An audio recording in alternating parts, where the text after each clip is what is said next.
the bag inflated and kind of lifted me off my feet, and the treadmill started, and I started to run, and they asked what weight I wanted to be put at, and I randomly picked 180 pounds. My ideal weight that I picked out of thin air. Like, yeah, I'll never weigh 180 pounds, but let's just see what it would feel like to weigh that much and try running.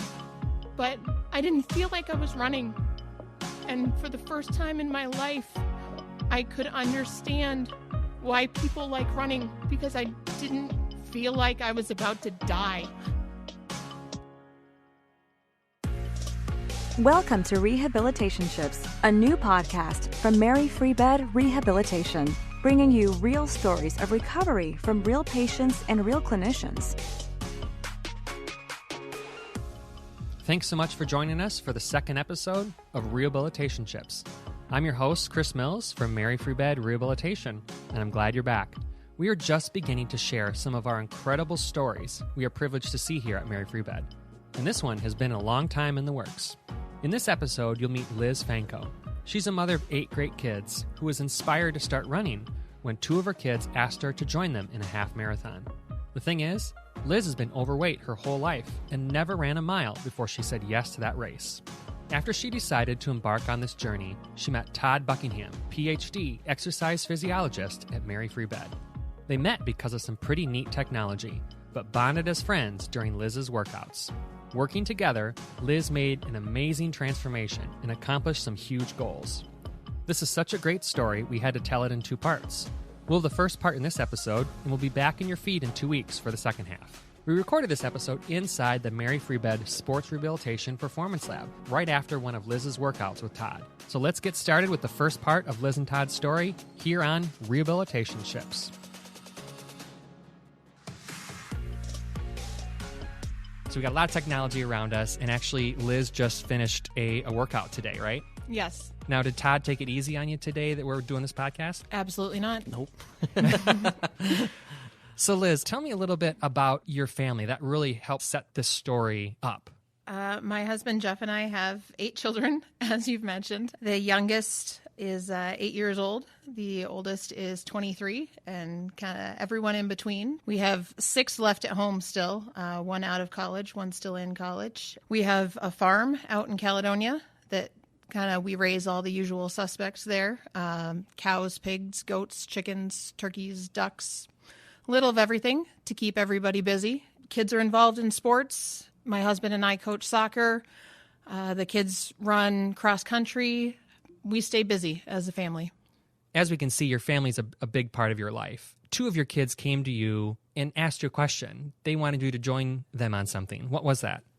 In 2018, my son, Teddy, and my daughter, Chessie, came to me and asked me to do a half marathon with them. Team World Vision came to our church every year and recruited to have people join their team to do the Grand Rapids Half Marathon. Team World Vision is the #1 provider of clean drinking water in the world. They bring clean water to a new person every 10 seconds. The #1 way that they fundraise is by recruiting people to do endurance events all around the world. And people fundraise while they train for and do those endurance events. I had never run a mile in my life, not even in gym class growing up. Because I had always been overweight and had exercise-induced asthma, I always had that magic asthma note that I would produce on Run the Mile day, so I never had to run the mile. So it didn't make a whole lot of sense, but it was my kids who were asking me, so I said yes and signed up to run a half marathon, even though I'd never done a 5K and or anything in between, but I'm not exactly known for doing anything small, so why not jump right into a half marathon? And that in 2018, got that 18-week training plan and started out on day 1. It was just 20 minutes that first day of 20-minute run walk, and I remember going to the track with Teddy and Chessie and tried to jog that first lap around the track and puked at the end of it. So puked trying to run a quarter of a mile or jog a quarter of a mile around the track. It's etched very firmly in my brain because I ended up walking most of the rest of the laps around the track. But after 17 minutes of trying to jog and walk, I couldn't do any more. And I counted the 3 minutes it took to walk from the track back to my car as the last 3 minutes of that 20 minutes because that's all I could do that day. And that was tough. And I remember thinking, how on earth am I going to get through 18 weeks of this? And how am I going to get through 13 miles? But once again, I committed to doing it with my kids. And when you make a commitment to your kids to do something, it's more than making a commitment to yourself. They had signed up for it, and I was going to be there with them for it. So it became one day of training at a time. The next day, okay, it was a 30-minute walk the next day.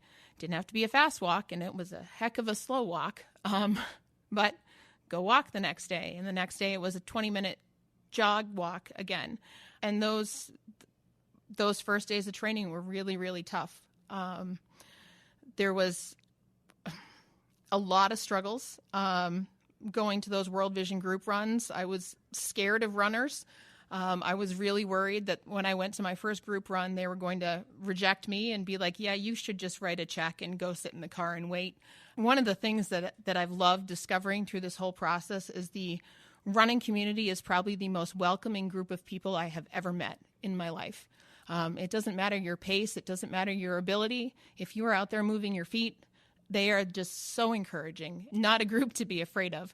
And so in 2018, got through that 18 weeks of training. I think it was October 16th of 2018, crossed the finish line, my first finish line of the Grand Rapids Marathon with my daughter, Chessie. She was 11 years old at the time. My son, Teddy, finished about an hour and a half before us, and took a nap and then came back to watch us cross the finish line. Yeah, that was a pretty monumental day in my life. And if it's okay asking, you said you did not run at all before you started training. How much did you weigh when you first started doing this? And over that 18 weeks training, did you notice that change at all? I don't think my weight changed at all. I was probably in size 22, somewhere around a size 22. Looking back at pictures, all of the clothes that I was wearing then were a 2X, somewhere a 3X. I know my Team World Vision jersey that I was wearing was a 2XL when I crossed the finish line that day. But my weight really didn't change at all throughout my training process. Did that surprise you that you did all this training and you ran a half marathon, but nothing actually changed? Yeah, that was immensely frustrating to put in 18 weeks of training and not lose any weight. When you crossed that finish line, did you then say, okay, I'm done. I'm not going to run another one? No, I actually, the night before I crossed the finish line, we have our Team World Vision team dinner. And I was the keynote speaker at the team dinner because I had written a Facebook post about my journey, about what it was like to go from a non-runner to getting ready to cross my first finish line. And I ended up being the keynote speaker at the team dinner the night before the race, sharing that story, and had the whole room in tears, and committed the night before the race that I was going to run with Team World Vision and continue to move my feet for clean water until the global water crisis was solved. So I stood in front of hundreds of people the night before I had even crossed a finish line and made that commitment. That's a big commitment to make, to say, I want to help solve this, when you might be thinking, oh, maybe am I physically actually going to be able to do this for this long? Why was the mission of World Vision so important to you? Was there anything you learned about World Vision that really impacted you that want to do this? You learn a lot about World Vision and their mission throughout the training process. You learn a lot of statistics, and World Vision does a great job of equipping their runners as to the why. But there are a few statistics that always really stuck out in my head. The main one is that kids who lack access to clean drinking water only have a 50% chance of surviving to their 5th birthday. As a mom of 8, I look at my kids and I say, if we had been born in a water insecure area, which 4 of my kids would not have lived to see age 5? We were lucky enough to live in an area where clean drinking water was not an issue. If they had been born somewhere else, which 4 of my kids might not have survived? And I have the opportunity to move my feet and make an impact. I'm not wealthy enough to write a check and provide clean drinking water for someone else, but I have 2 feet that work, that I can move. And regardless of whether I'm running a 6-minute mile or whether I'm walking a 20-minute mile, I can move my feet. And if moving my feet inspires somebody else to write a check, and $50 brings clean drinking water to one person for the rest of their life, then I will keep moving my feet as long as I can. And to me, It's whether I raise enough water for clean drinking water for 4 kids in a race season, or the past 4 years, our family has raised clean drinking water for at least 200 kids every season. I never want to stand in front of someone and say, I had the opportunity to move my feet to get clean water for your kids, and I chose not to. To me, it's worth it to bring clean water to 4 people or 40 people or 400 people because I have the ability to move my feet and make a difference. And so I'm going to keep doing that. Seems like you've made such an impact so far in the money that you raised and hopefully the people that you've inspired too. So this is still several years ago. You've accomplished your first half marathon and you start going into other ones. And you're doing a lot of this on your own. You're training and you have a great running community. Sometimes you need someone to connect with you and to also kind of almost mentor or help you. We have Todd Buckingham here from Mary Free Bed. Tell me how you first got connected or heard about him. Well, in 2018, after Teddy and Chessie and I finished the race, the rest of our family was inspired to start running with World Vision also. And so in 2019 and in 2020, even despite COVID, my husband, Jeff, and our 7 youngest kids all completed half marathons with Team World Vision. Through the process of doing the Grand Rapids Marathon multiple times, I got to know Don Kern, who's the race director, and started volunteering on staff and then eventually joined the staff of the Grand Rapids Marathon. Through Don having his knees replaced, he did some rehab at Mary Free Bed and used the AlterG treadmill as part of his rehab from his knee replacement. He posted a video of himself doing rehab on the AlterG treadmill. I happened to make a wisecrack remark about the treadmill and said, do you have to have a medical reason to use that? Or could it be that, you're just overweight and want to know what it feels like to run not overweight? And it just happened to be that Todd, who's never on Facebook, happened to be on Facebook and see that comment and responded to it and said, no, you don't need a medical reason. You can come in, buy a session, come in and try it out. So that was, a week or 2 weeks before COVID hit. And I actually bought a 10-pack of sessions and came in, met Todd, couldn't have told you his name for the life of me. So he obviously didn't make a very big impression at the time. Thanks, Liz. I didn't know you could sing and dance at the time. That would have done it. Yeah, that would have done it. But they got me situated in the AlterG treadmill, and the bag inflated and kind of lifted me off my feet, and the treadmill started, and I started to run. And they asked what weight I wanted to be put at, and I randomly picked 180 pounds. It was my ideal weight that I picked out of thin air. I'll never weigh 180 pounds, but let's just see what it would feel like to weigh that much and try running. And I get emotional because that's pretty much what I weigh now. But I didn't feel like I was running. And for the first time in my life, I could understand why people like running, because I didn't feel like I was about to die. I was laughing and joking and having a conversation with Todd and Terrence, and there's a mirror next to the AlterG treadmill, and I was looking in the mirror, and I saw that my legs were moving, but I didn't feel like my legs were moving that fast. I saw what the speed on the treadmill was set to, and I actually had them hand me my phone and so I could take a picture of the screen to prove I was literally running this fast. That speed was unknown to me completely. And the fact that I could have a conversation and hold my phone and be laughing and joking was completely, I couldn't even imagine that. And so for that 30 minutes, running was enjoyable to me for the first time in my life. I went home and I wrote this glowing Facebook post about this amazing piece of equipment and everybody should go try it. And sorry, Todd, there was nothing in there about you. It was just about the AlterG and how awesome that was. I was so excited to come back and use it again. And literally a few days later, COVID hit and everything shut down. And I completely forgot about it until January of 2021. When I got an email saying, hey, the lab's back open. You still have 9 passes left to use. And it's funny now because a whole year has passed since then. I'm getting, on this day, Facebook reminders where it shows me my statuses. I remember sitting there crying as I wrote the post. I said, I've been trying so hard for 3 years. I had just passed 2,500 miles of intentional marathon training where I had been running almost every day. I'd been going to the gym for hours at a time. I had been trying so hard to get faster, or at least to do something so that I could enjoy running. I had been trying to lose weight. I had tried every diet that I could think of. I had tried high protein, low carb, keto, counting my macros, intermittent fasting, everything. Nothing had changed my weight. I was so sick of going to my doctor and saying, well, if you just eat less and exercise more. And there's literally no more hours in the day for me to exercise. I was at the gym for 2 to 3 hours at a time exercising. And I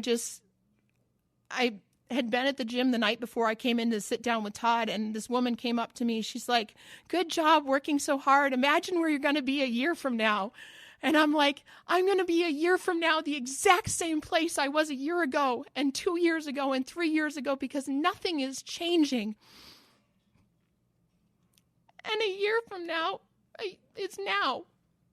And I weigh 115 pounds less than I did then. I had no idea when I wrote that post that literally an hour later, I was going to sit across the desk from Todd. I didn't know who he was. I didn't know his expertise. I didn't know that we were going to become friends, that he was going to make me his project, and that he was going to be able to put up with my crazy emotions and my tears and my bad days and my good days, and that he was going to be there and be the person that stood next to me when I saw that scale cross below 250 pounds. And when I saw that scale cross and have a 1 on it as the first number for the first time in my adult life, and that he was going to drag me through a 5K, literally drag me through a 5K, and that he was going to be waiting at the finish line of races for me as I hit PR after PR in that year. I had absolutely no idea when I wrote that frustrated Facebook post of what the next year was going to involve. But an hour after I wrote that post, I sat across the desk from him trying so hard not to cry because I didn't want this stranger sitting across the desk from me to think I was an emotional basket case. But I just said, I'm frustrated. It seems so far beyond hope to say, I want to learn to love running. I said, I just want to hate running less. If you can help me, if I can come in here, 2 times a week or something, and for that 30 minutes that I'm here, you can reduce my weight on the treadmill, and for those 30 minutes twice a week, I can enjoy running, and that, gets me through 3 or 4 days of training, and then I come in here again and I enjoy running for that 30 minutes, then if I can just not hate running for that hour each week, then that will help sustain me through training. And that's all I wanted, was to hate running less. I had no idea what it was going to turn into. And that's what we're all about here at Mary Free Bed, restoring hope and freedom. So, that's the goal, right? Hate running less yes. should be your tagline for the lab. Yeah. That's Liz Fanco, joined by Todd Buckingham. You are listening to Rehabilitationships, a new podcast from Mary Free Bed Rehabilitation. And I'm your host, Chris Mills. Now back to Liz and Todd for more of the story. We're in the Mary Free Bed Sports Rehabilitation Clinic, and within the clinic, we have the Performance Lab where I operate all of the equipment here. So we've got a lot of cool toys. Liz mentioned the Alter G and Woodway treadmills. The Alter G treadmill is a treadmill that allows people to run at a reduced body weight to alleviate some of the pressure on their lower limbs. We have them wear this special pair of shorts and then zip them into the treadmill. So the treadmill actually has like a big bag around it that inflates with air, and buoys the person up so that their body weight is reduced and they can run at a lower body weight like Liz, or if they're recovering from some type of lower body injury, like a knee injury or a foot injury, they can get back to walking or running more easily. Some of the physical therapists also use the AlterG to just unweight a person and have them do exercises in there because it's easier on the joints and lower body. That's the AlterG. The Woodway treadmill is just a specialized treadmill that goes really, really fast that Liz was running on this morning. We also have a DEXA scanner, which DEXA stands for Dual Energy X-ray Absorptiometry, and it's essentially a very low-dose X-ray machine that allows us to measure your body composition. So that includes your muscle mass, your bone density, and your body fat and where it's located throughout the body so that we can get a better overall picture of your health. We have some other fun toys. We can measure your oxygen consumption, whether you're running or at rest, by having you wear this cool little mask. That's Darth Vader-like, right? I would prefer like fighter pilot. Fighter pilot, yeah. Yeah, so better for branding, right? Exactly. We've got that. We also offer sweat composition analysis, so we can see how salty your sweat is, and then personalize a hydration plan for you based on that. And that can really be for any athlete. It's not just for runners, but every athlete sweats. So assessing how much salt you lose in your sweat, and then being able to replace that and having a hydration plan that suits your needs as opposed to a generic plan is really important. So, yeah, lots of cool stuff around here that I get the pleasure of working with athletes and just people looking to overall benefit their health on a day-to-day basis. An interesting part of the story, in the early time of her using the AlterG, you weren't necessarily looking for this, but you saw something in the way she was running. What was that? So Liz had a very unusual gait pattern, and what is a gait pattern? So it's how she runs, how her arms and legs move. And typically, when you walk or run, you don't really think about it. But as your left foot swings forward, your right arm will swing forward to kind of counterbalance yourself, and then you do the opposite. Your right foot swings forward, and your left arm swings forward. But Liz, I don't think I noticed this at first, but I noticed she was kind of bobbing side to side a lot in the treadmill. She was just sloshing is what he yeah called it. Yeah. Then I was looking a little more closely, and she wasn't having the normal gait pattern of left foot, right arm, right foot, left arm. She was doing right foot, right arm, left foot, left arm. So she was moving the same arm and same leg at the same time, which was causing her to slosh back and forth. And I asked her, have you always run like that? And I don't think you were like, what do you mean, run like what? Like, she didn't even realize what she was doing. And I was like, well, try to run this way, the proper way. You actually said, what's wrong with the way you're running? And I was that like, sounds about right. What? This is the way I've always run. So, and when we started working on that form, it was hard for you. It wasn't like you just switched and it all got better. It was like, okay, let's focus on doing it for 30 seconds at a time or a minute at a time, and then, work on that. And I think I even said, like, gave you homework outside. It's like, while you're walking, pay attention to how your arms and legs are swinging together so that when you come into the lab and you're running, it transfers over. Gave me homework of marching around the house and coordinating my arms and legs, because just walking, I couldn't even do it. So he gave me homework of intentionally marching around my house, moving the correct arm and leg at the same time. And I actually left the lab, and I was so frustrated that nobody had noticed this over the past 3 years, and he literally noticed it in minutes. I left the lab and I went to Planet Fitness and got on the treadmill, and I literally, like 10 seconds at a time, would try, and then I'd stop the treadmill as soon as I messed up, and then another 10 seconds I would try, and I got up to 127 seconds. By the time I left, I could, for 127 seconds, move the correct arm and the correct leg at the same time.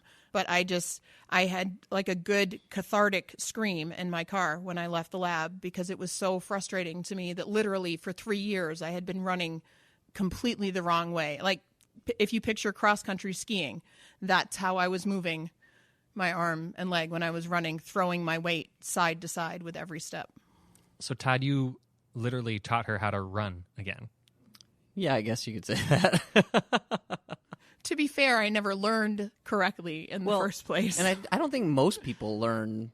You don't really learn how to run. It's just like something that you just do. And most people do it fine without having to be taught. But there are certain instances when somebody may be doing it completely backwards, whether they picked it up from a sibling or a parent or somewhere else. You know, it's not common, but it does happen. So do you think this was the key? Like this little thing you saw, the key to what was holding her back all these years?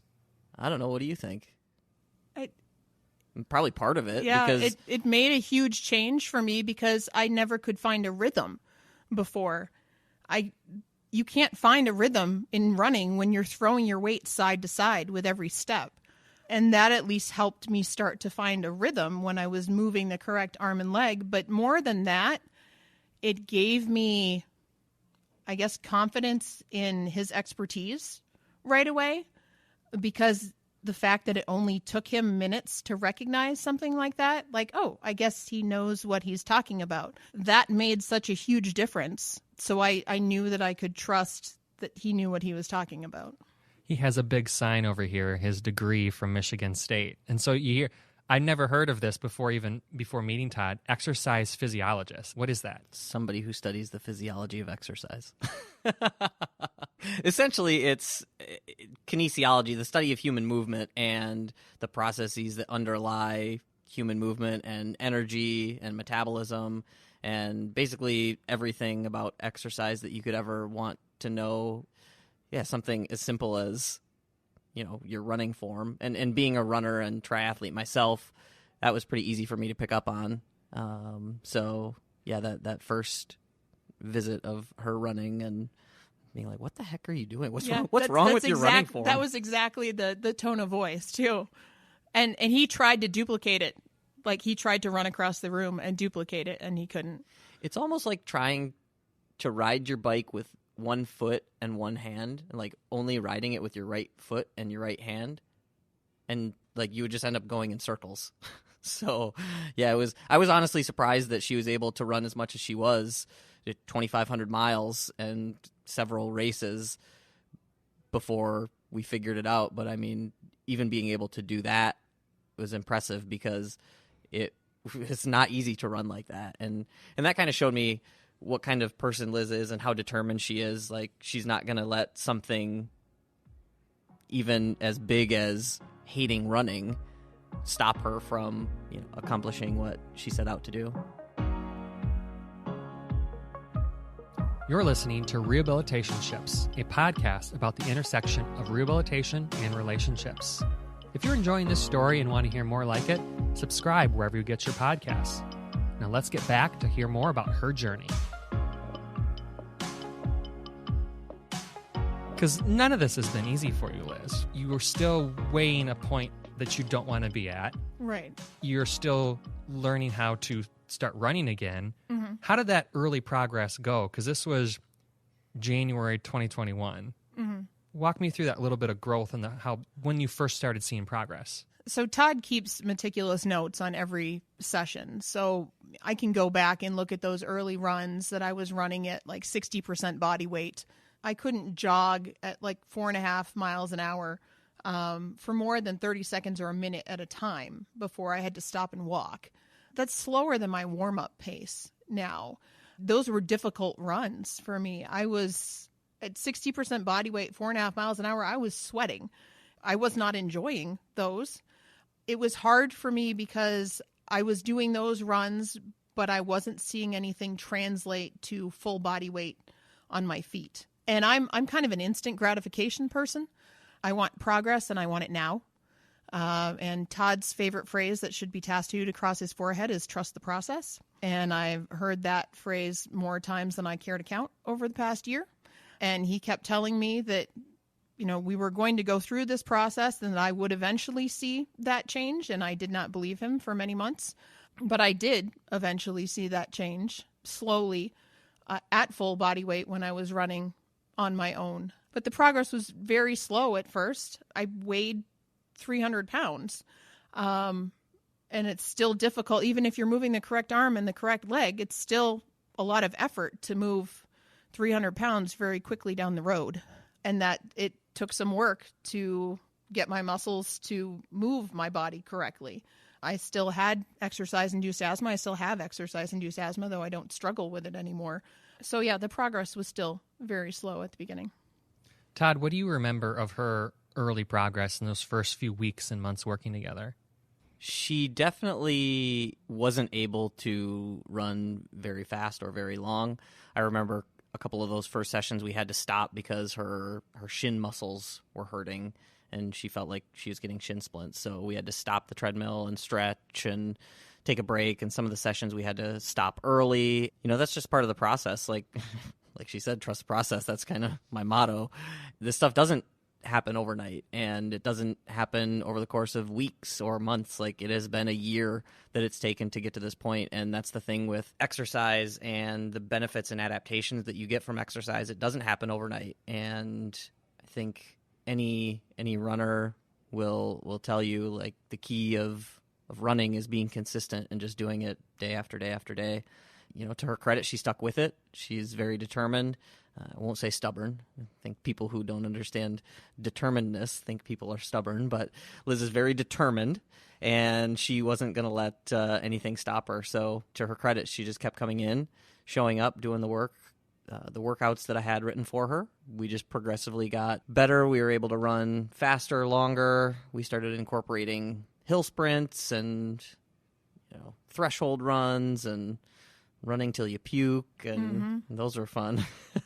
He felt bad the first time he made me puke. After that, he didn't feel bad anymore. Weighing 300 pounds, there's nothing easy, even if you're running at, 60% of your body weight. It was a struggle. Okay, what can she handle today, and what do we need to do? And sometimes this isn't working, so we need to do this, or she's doing really well, so we're going to make it a little harder. So, Liz, you've been making lots of progress. You've been working really hard, but then Todd also has seen the work that you have been putting in. Tell me about where you saw him devote more time to working with you. Well, like you said, we had at that point formed a friendship. I was in the lab 3 days a week. So at that point, you spend a lot of time together. I'm literally zipped into the treadmill.